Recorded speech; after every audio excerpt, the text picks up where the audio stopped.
Professional athlete के रूप में ये $1 करोड़ वाली जॉब करने जा रहा हूँ। और मैं आपको बता दूं कि कितना फर्क होता है एक एस्ट्रोनॉट बनकर हर साल $2 लाख कमाने में। ये पागलपन है। डायनासोर की हड्डियाँ ढूंढकर हर साल $1 लाख कमाने में। Oh my God. और भी कई जॉब्स के बीच, और मैं शुरुआत करूंगा सबसे कम इनकम वाली जॉब से, गोल्ड पैनिंग, जिसके जरिए हम एक साल में $1 कमाएंगे। लेकिन हम करोड़पति बनेंगे शायद तुम्हारे सपनों में। बेसिकली गोल्ड पैनर्स इस मैकेनिज्म में मिट्टी डालते हैं, फिर इसमें पानी डालकर थोड़ा हिलाने के बाद सारा सोना फिल्टर होकर नीचे जमा हो जाता है। लेकिन ये इतना भी आसान नहीं है, क्योंकि 5 घंटों की मेहनत के बाद मैं बिल्कुल भी अमीर नहीं बन पाया। ओह बॉयज, मुझे सोना मिला। इसकी क्या कीमत होगी? करीब 2 सेंट्स। यही तो मैं कह रहा था। इसे 1 साल तक करने के बाद भी आप $1 ही कमाएंगे। लेकिन लकीली हम ऐसी नौकरियां करने जा रहे हैं जिसमें हम 1 साल में $10 मिलियन तक कमा पाएंगे। चलिए देखते हैं ऐसी नौकरी करना कैसा लगता है जिसमें हर साल $1 लाख मिलता हो। म्यूजियम के लिए डायनासोर की हड्डियां ढूंढना। और हाँ, ये नकली हैं क्योंकि ये सभी मर चुके हैं। तो ये उन गड्ढों में से एक है। क्या ये सच में डायनासोर की हड्डियां हैं? बिल्कुल, मैं यहाँ 17 सच में? सालों से हूँ। ये अब तक की सबसे बड़ी हड्डी है जिस पर मैंने काम किया है। ये रही आपकी थाई बोन यहाँ पर, जो करीब 4 फीट लंबी है। तुलना के लिए ये रहा वो डायनासोर, और ये रहे 6 काल जो एक के ऊपर एक खड़े हैं। और मेरी लंबाई 6 फुट 5 है। ये मेरी जैक हैमर्स है, बड़े काम के। तुम कर सकते उसे हो। बिल्कुल पता नहीं वो क्या कर रहा है। इसे कोई है, आइडिया जिमी। नहीं है। आपको ये सुनकर अजीब लगेगा, लेकिन हम इस काम में बहुत बुरे हैं।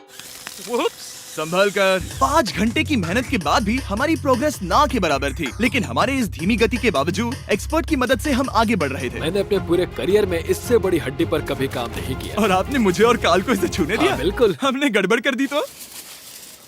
जोश, इसका वजन कितना होगा? करीब करीब 90 से 110 किलो? हाँ। नोलन की मॉम इससे 10 गुना ज्यादा भारी ऐसा है। कुछ नहीं है। अब क्योंकि ये हड्डी इतनी प्राचीन है, हमें इसे उठाने से पहले पीओपी से ढकना होगा, वरना इसके 2 टुकड़े भी हो सकते हैं। उम्मीद है उठाते वक्त ये टूटे नहीं।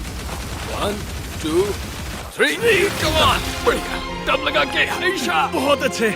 आज पहली बार इंसानों ने इस हड्डी को उठाया है, वो भी कुछ यूट्यूबर्स ने। यकीन नहीं होता। टेबल के ऊपर रखो। तैयार? 1 2 बहुत अच्छे। हाथ संभाल कर काल।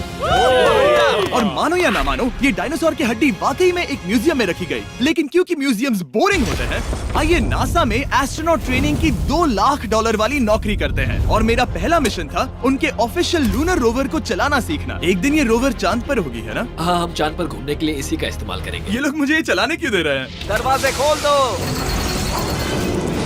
इसे कैसे चलाते हैं? इस डंडे को आगे धकेलो। अभी? हाँ, धकेलो। जिमी, हमें मारना मत। मुझे डर लग रहा है। आते रहो। ओह, ये तो कमाल अब का उसे घुमाओ। है। दाईं ओर? कहीं भी घुमाओ, मुझे फर्क नहीं पड़ता। ओह माय गॉड, यहाँ गाड़ियाँ हैं। क्या इस सड़क पर चला सकते हैं? यहाँ तो चला ही सकते हैं। ओह, बहुत मजा आ रहा है। तुम टेढ़ा क्यों चला रहे हो? मुझे नहीं पता इसे सीधा कैसे किया जाता है। हालांकि मैं इसे ऐसे चला रहा था जैसे मैंने पी रखी हो। मैं सबको नासा के लूनर ट्रेनिंग यार्ड तक पहुंचा पाया, जहां इसकी असली परीक्षा होगी। ओह, हम ऑफ रोड जा रहे हैं। ये रास्ता ऊबड़ खाबड़ है। तुम मुझे इसे ढलान के नीचे उतारने दे रहे हो? क्या इस मशीन के अंदर सीट बेल्ट है? यहाँ पर एक सीट बेल्ट है जिसका हम इस्तेमाल नहीं करते। इनके पास सीट बेल्ट है लेकिन ये लोग पहनते नहीं है। क्या अजीब है। वो, ये ढलान तो बहुत ज्यादा है। क्या हम सच में नीचे जा रहे हैं? क्या अब मैं सीट बेल्ट पहन सकता हूँ? Oh my God! हम टेढ़े होकर ढलान उतर रहे हैं। नहीं नहीं नहीं नहीं नहीं जिमी। हाथ उठाओ ताकि उन्हें पता चले कि मैं चला रहा हूँ। वाह, ठीक है। इन्होंने तो सच में। मैं उठकर पीछे चला नहीं जाता हूँ। नहीं नहीं, बैठ जा। नहीं, ऐसे चलाना ठीक रहेगा? मुझे पकड़ो कार्ल, पकड़ो मुझे। लेनिन, तुम चांद पर सर्वाइव नहीं कर पाओगे। हाँ, शायद मैं कर पाऊंगा। और उसके बाद नासा ने मुझे अपनी विशाल स्पेस फैसिलिटी दिखाई। यकीन नहीं होता, ये पृथ्वी का दूसरा सबसे बड़ा पूल है। ऐसा लग रहा था मानो वो हम पर फ्लेक्स कर रहे हो, खासकर जब उन्होंने अपना स्पेस सूट दिखाया। स्पेस सूट को पहनने के बाद ही तुम एक एस्ट्रोनॉट बन जाते हो। लेकिन इसमें भी एक दिक्कत थी। स्पेस वॉक करने के लिए क्या आपको डायपर पहनना पड़ता है? तुम इस सूट में 12 घंटे तक रहते हो। वाओ, इसे पकड़ो। तो ये सचमुच एक एडल्ट डायपर है। तो जरा संभल कर। हाँ। ये स्पेस आर्टिफैक्ट है। ये कई बार मिशंस में इस्तेमाल हुआ है। यानी असली एस्ट्रोनॉट्स ने इसे पहना है। हाँ, और उन्होंने इसमें सुसु भी किया था। क्या आपने इसमें सुसु किया है? मैंने नहीं, इसमें नहीं। ठीक है।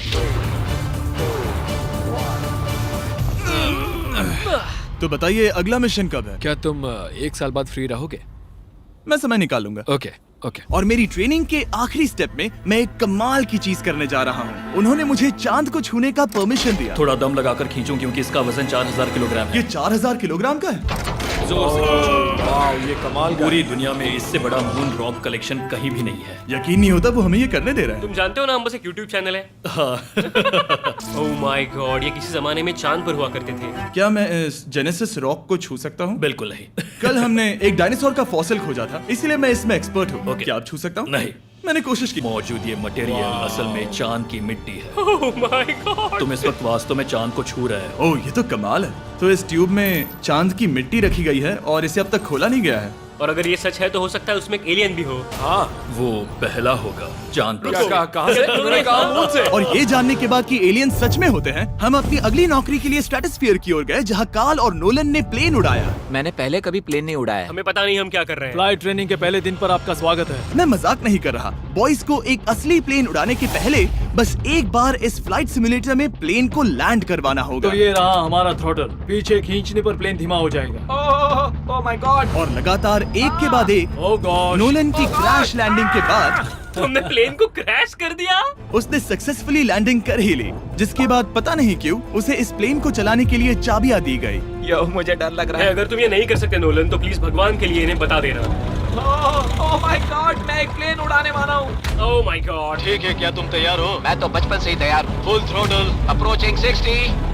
थोड़ी डगमगाहट है लेकिन अब लीवर को पीछे खींचे। हम टेक ऑफ कर रहे हैं। बहुत अच्छे। ओह माय गॉड, तुम्हारी जिंदगी मेरे हाथों में है। ठीक वो है। सच में इस पूरे प्लेन को अकेला उड़ा रहा है। हाँ, मैंने तो छुआ भी नहीं है। टर्बुलेंस की वजह से कभी क्रैश नहीं होता है ना। दरअसल अब देखो, मैं दाएं मुड़ने वाला हूँ। नहीं। दाएं मुड़ा। संभल कर, ओह माय संभल गॉड, कर। प्लेन टेढ़ा हो गया। यकीन नहीं होता मैं इस चीज को कंट्रोल कर रहा हूँ। देखो मेरा जादू। रुको। ओह नहीं, ये क्या? बेवकूफ, मैं तुम्हारी जान ले लूंगा। अब हम उस तरफ जाएंगे और फिर तुम प्लेन को लैंड करो। ओह माय गॉड, मैं भूल गया। हाँ, अक्सर लोगों को यही सब याद रखने में दिक्कत होती है। ठीक है, हम नीचे जा रहे हैं। मुझे डर है तुम कहीं हमें ऊपर ना पहुंचा दो। सिमुलेटर पे हर बार प्लेन मेरे से यहीं पर क्रैश होता है। ओह गॉश। हम यहीं लैंड करेंगे, इस रनवे के ऊपर। Oh my God. आराम से। हम कुछ ज्यादा ही नीचे है नहीं? इसकी नाक को बिल्कुल बीचों बीच रखना। Oh my God. आराम से। अपना हाथ थ्रॉटल पर रखो। लेवल पीछे खींचने से पहले थोड़ा इंतजार करना। लंबी सांस लो। बहुत अच्छे। हमने लैंड कर दिया। तुमने कर दिखाया। मैंने प्लेन लैंड किया। Oh my God. इससे काम मैं नहीं कर पाऊंगा, लेकिन हम जिंदा हैं। तुमने मुझे नहीं मारा। मैं हैरान हो गया जब मुझे पता चला कि आप हर साल 10 लाख डॉलर कमा सकते हैं हैंड मॉडलिंग में, लेकिन सिर्फ तभी जब आप दुनिया के सबसे महंगे हैंड मॉडल्स में से एक हो। ये लोगों को अपने हाथों की तस्वीरें लेने की परमिशन देकर एक डॉक्टर की सैलरी से 5 गुना ज्यादा कमा लेती है। और इनका रेज्यूमे कमाल का है। इन्होंने लगभग हर जाने माने ब्रांड के लिए हैंड मॉडलिंग की है। इन्होंने अपने हाथों के लिए 10-10 लाख डॉलर का इंश्योरेंस भी कराया है। मैं आपको काम करते हुए देखना चाहता हूँ। सबसे पहले इन्होंने हमारे हाथों की जाँच मुझे की। पता नहीं था कि आज वो दिन होगा जब मुझे नई इनसिक्योरिटीज मिलेंगी। ओके, तो सबसे पहले तुम्हें अपने नाखून साफ करने होंगे। Of course. सही कहा। मतलब मेरे तो बेकार ही हैं। ये लो। देखो काल की तुलना में यहाँ कितने ज्यादा बाल क्या हैं। मैं इससे पैसे बना सकता हूँ? कार के हाथों का टेक्सचर तुम दोनों से थोड़ा ज्यादा अच्छा है। तुम समझे ना? मुझे बदल सकती हो? देखो, मैं कोई चमत्कार तो नहीं कर सकती, लेकिन जरा तुम अपने हाथ दिखाना जिमी। तुम्हारे हाथ सुंदर है, ये अजीब बात है। तुम्हारे हाथ इतने चमक क्यों रहे हैं? मुझे नहीं पता। क्या मेरी उंगलियों का स्ट्रक्चर अच्छा है? हाँ, बनावट अच्छी है, लेकिन नाखूनों के बीच गंदगी है, स्किन ड्राई है, लेकिन वो सब ठीक हो सकता है। हमारे हाथों पर अभी काफी काम करना था, तो हमने उन्हें शूट के लिए तैयार किया, जो कि मेरे और काल के लिए आसान था, लेकिन लेजर के लिए इतना नहीं। ओह नहीं। तुम इतने बालों के साथ एक कारपेट बना सकते हो। इन बालों ने मेरा पूरी जिंदगी साथ दिया, लेकिन अगर 10 लाख डॉलर कमाने हैं तो ये करना ही होगा। और अब जब मेरे हाथ घिनौने नहीं दिख रहे, हमने एक असली मैगजीन के लिए मॉडलिंग की, और ये तस्वीरें पूरे अमेरिका भर के बिलबोर्ड्स पर दिखाई जाएंगी इन वॉचेस को प्रमोट करने के लिए। मुझे डर लग रहा है। हाँ हाँ, लेकिन कोई टेंशन नहीं। ठीक है, मतलब घड़ी तो अच्छी लग रही है। मुझे पहले लगा कि ये आसान होगा, लेकिन हम इस काम में बहुत ज्यादा बुरे थे। ऐसा लग रहा है जैसे ये वॉच एक सांप ने पहनी है। ये तो बहुत मुश्किल है। क्या मैं देख सकता हूँ कि आप ये कैसे करती हैं? ओह, क्या? यकीन नहीं होता। प्रोडक्ट भी अच्छा लग रहा है क्योंकि आपका हाथ नहीं हिल रहा, लेकिन हैंड मॉडल बनने का मतलब सिर्फ अच्छी वॉचेस पहनना नहीं होता। कभी कभी आपको अजीब चीजें पकड़नी पड़ती हैं। तुम डर क्यों रहे हो? क्योंकि मैंने देखा कि उस आदमी के हाथ में एक सांप है। वाह। आराम से काल, आराम से। अपने दूसरे हाथ को यहाँ लो और इसका सर पकड़ो। हाँ हाँ, बिल्कुल बिल्कुल। मैं इन सब के बीच एक और चीज रखना चाहूंगा, इमॉर्टल्स ऑफ एवियम, इस वीडियो के स्पॉन्सर। इसे यहाँ पकड़ो। ठीक है, परफेक्ट। अब ये मॉडल कर रहा है एक वॉच, एक सांप और ये गेम। यो, जरा देखो तो कितना कूल है। इमॉर्टल्स ऑफ एवियम एक फर्स्ट पर्सन मैजिक शूटर है, जहाँ आपके प्लेयर का नाम जैक है, जो एक बैटल मेज है जो दुनिया को बचा रहा है। क्या वो मुझे बचाएगा? मैं चाहता हूँ कि तुम इस गेम के Xbox वर्जन को मॉडल करो, एक स्कॉर्पियन के साथ। ऐसा मत करो ब्रो। तुम्हें इसके डंक को इस तरह से पकड़ना होगा। क्या ऐसा पकड़ना बिच्छू के लिए सेफ है? हाँ, बहुत अच्छे, शाबाश। जल्दी जल्दी बोलो बोलो जल्दी करो, उन्हें गेम के बारे में बताओ। ठीक है, आप 25 अलग अलग तरह के मैजिक स्पेल्स और 80 अलग अलग टैलेंट्स अनलॉक करके उन्हें अपने प्ले स्टाइल के हिसाब से कस्टमाइज कर सकते हैं। कार्ल, तुम्हें लगता है इमॉर्टल्स ऑफ एवियम को ये फोटो पसंद आएगी? मैं उम्मीद करता हूँ आपको ये पसंद आएगा। कार्ल, इन डरावने जानवरों को पकड़े रखो, बाद में हम NFL प्लेयर्स बनने जाएंगे। जिन लोगों ने इमॉर्टल्स ऑफ एवियम बनाया, उन्होंने कुछ अवार्ड विनिंग कैंपेन्स भी बनाए हैं, जैसे हेलो, कॉल ऑफ ड्यूटी और डेड स्पेस। हमें वो कैंपेन्स पसंद है। ओह, ये हिल रहा है। सबसे कूल बात ये है कि उस गेम में मैं एक बॉस के रूप में हूँ और मुझे हराने पर आपको बाकी बॉसेस के मुकाबले सबसे ज्यादा गोल्ड मिलेगा। घबराओ मत, मैं हूँ तुम्हारे साथ। इमॉर्टल्स ऑफ एवियम का फ्री ट्रायल Xbox और PS5 दोनों पर अवेलेबल है और Steam पर उसका फ्री डेमो भी मिलेगा। फोटो ले लो जल्दी जल्दी। वो मेरे हाथ के नीचे है। हम इस काम में इतने बुरे थे कि हमने इसे प्रोफेशनल हैंड मॉडल को सौंपा ताकि हमारे स्पॉन्सर्स गुस्सा ना हो। इमॉर्टल्स ऑफ एवियम खेलने के लिए डिस्क्रिप्शन में दिए हुए लिंक पर क्लिक करें। मैं इस काम से रिटायर हो रहा हूँ और हालांकि हमारे फोटोज अच्छे नहीं थे, उन्हें देश भर के बिलबोर्ड्स पर दिखाया गया और अब वक्त आ गया है वो काम करने का जिसे करके हम एक साल में $1 करोड़ कमा सकते हैं। सही समझे, मैं NFL की एक प्रोफेशनल टीम ज्वाइन करने वाला हूँ। ये सच में मेरा एक सपना था। और अगर आपको ये फेक लग रहा है तो ये मैं हूँ जो $10 मिलियन के लिए बकेनियर्स के साथ एक असली कॉन्ट्रैक्ट साइन कर रहा हूँ। इसमें लिखा है कि हम शायद पैसे नहीं देंगे, लेकिन कम से कम अमाउंट तो सही है। नहीं, बस अमाउंट पर फोकस करो। अब ये ऑफिशियल है। कांग्रेचुलेशन। तो अगले 48 घंटों के लिए मैं एक ऑफिशियल प्लेयर हाँ, हूँ। तुम एक ऑफिशियल प्लेयर हो। वादा करता हूँ आप निराश नहीं होंगे। मैं वादा करता हूँ आप निराश होंगे। इस कॉन्ट्रैक्ट के चलते मैं 60,000 फैंस के सामने अपनी टीम के साथ मैदान में उतरूंगा। पहला पड़ाव है वेट ट्रेनिंग। ये ज्यादा ही हल्का है, इसे थोड़ा बढ़ाना होगा। कर सकते हैं। मुझे नहीं आराम लगता से। कि वो मुझे 1 करोड़ देने वाले बस हैं। मेहनत करते रहो। क्या तुम लोग विजेता बनोगे या फिर एक लूजर? ये लोग एक NFL प्लेयर के ऊपर बहुत ज्यादा बिल्कुल चिल्लाते सही हैं। कहा। इसे वहाँ सेट करो जहाँ तुम्हारी टीम का सबसे ताकतवर प्लेयर सेट करता है। पता नहीं मैं एक भी कर पाऊंगा या नहीं। वो ऐसे 12 रेप्स करता है, हाँ। नामुमकिन। वो कोई आम इंसान नहीं है। मैं उससे पंगा नहीं लेना चाहूंगा। Come on, तुम कर सकते हो। NFL इतना मुश्किल क्यों है? ये वर्कआउट बाकी प्लेयर्स की तुलना में कैसा था? बहुत बुरा। उम्मीद है चक्कर आना बंद हो जाए। घबराओ, आदत पड़ जाएगी। ओके। उसके बाद मैं अपनी ट्रेनिंग के लिए टैंपा बे के बकेनियर्स ट्रेनिंग फैसिलिटी में पहुंचा, जहां मैं मिला अपने कोच हेलो से। मिस्टर बीस, हाय, मैं क्या हूँ हाल है? कोच, कैसे हो तुम? बढ़िया। और बाकी टीममेट से। तुमसे मिलकर अच्छा लगा। मैं हूँ शेख, मेरे बच्चे और मैं दोनों तुम्हारे सच में? वीडियोस देखते हैं। तुम्हारे कैंडी पास, द काल कमीज। ओह, सच में? मेरे नए टीममेट्स को यकीन नहीं हुआ कि मैंने उनकी टीम ज्वाइन कर ली है, तो मैंने उन्हें सबूत के लिए कॉन्ट्रैक्ट दिखाया। तुम भी सब तुमने अच्छे से ऐसे ही check कॉन्ट्रैक्ट करो। पर साइन किया था। लेकिन तुम्हारे वाले पर ज्यादा पैसे लिखे नहीं मिले थे। लेकिन इसमें लिखा है कि ये कॉन्ट्रैक्ट सिर्फ 2 दिन का है, उसके बाद ये कैंसिल हो जाएगा। हाँ, इस पे इन यही लाइन्स को लिखा पढ़ना है। जरूरी है। हे, ये असली है, टीम में स्वागत है। जानता हूँ, थैंक यू। ये मेरे नए बहुत टीममेट्स मेहनत करनी होगी। हैं। इनके सामने हम बच्चे लग रहे हैं। ये कितने बड़े हैं। इन दोनों के बीच का फर्क देखो। सच कहूँ तो मैंने पहले कभी फुटबॉल नहीं खेला, तो उन्होंने मुझे अपना किकर बनाया, जिसमें ओह, मैं बहुत बुरा था। मिस्टर बीस्ट, हमें तुम्हारी जरूरत है। तुम्हें कल के लिए तैयार होना होगा। हाँ, तुमने सही कहा। मैं क्वार्टरबैक बनता हूँ और क्योंकि मैं पहले कभी क्वार्टरबैक भी नहीं बना था और हाइक, मैंने अपनी पूरी ताकत लगाकर बॉल को फेंका। बढ़िया टचडाउन। और मैं आपको बता दूं कि ये वही टीम है जिसके साथ टॉम ब्रेडी ने सुपर बोल जीता था, तो मैंने सोचा उन्हें सरप्राइज दिया जाए। ओ, वो आ गए टॉम।